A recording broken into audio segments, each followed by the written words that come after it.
Portugal is sending Bandidos do Canto? Do Canto? Da Cante. They get there. It was one of them. It should be like an options A, B, C. Which one is it?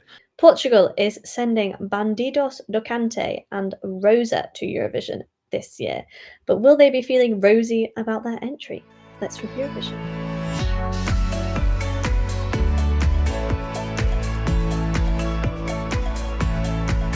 So, yes, Portugal is back this year in the contest. They are sending Rosa. It's a kind of ballad, not dissimilar to their entry last year. Jack, what do you make of it? Oh, Portugal's entries are always a bit of a slow burn for me. Some years it burns faster than others. Some year I kind of end up seeing there's real virtue to the Portuguese entry.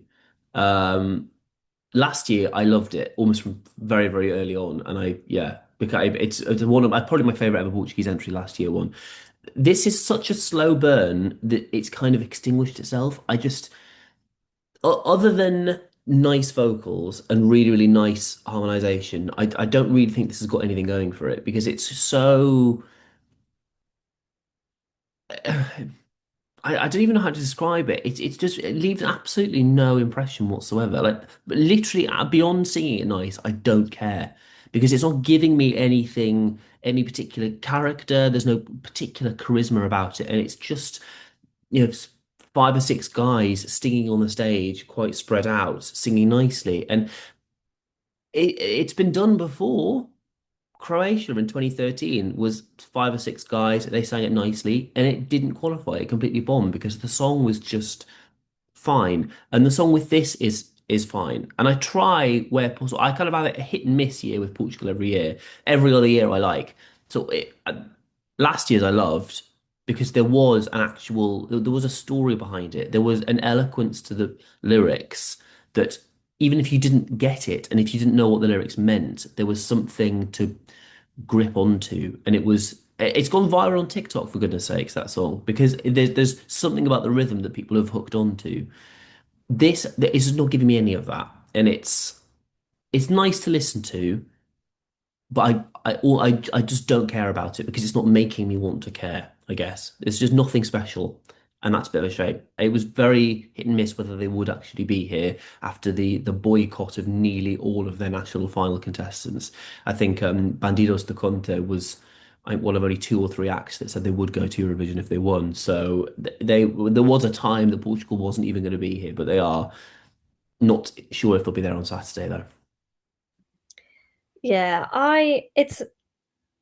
it's very I like that Portugal tends to kind of send a song that's a bit of a slow burner, a kind of very like unique sounding ballad that you kind of straight away where it's kind of come from.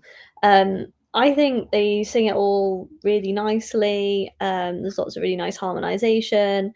Um, but again, I think the problem is that when it's so similar to last year, you're going to kind of constantly be comparing it, and it just isn't quite as good.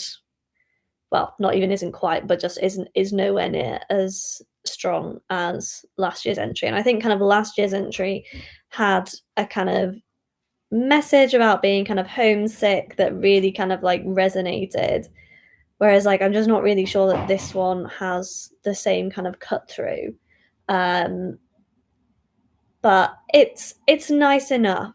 It's kind of quite a calming, therapeutic song. Like it kind of feels like really nice, like background restaurant music. And I don't mean that in the way that it's gonna sound, but it's quite nice background rather than being like the kind of main event for something.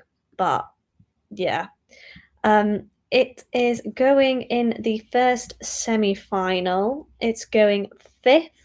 It's going after Greece and before Georgia. So it's sandwiched in between two kind of quite lively songs. How do you think it's going to do, and what would you score it? Ooh.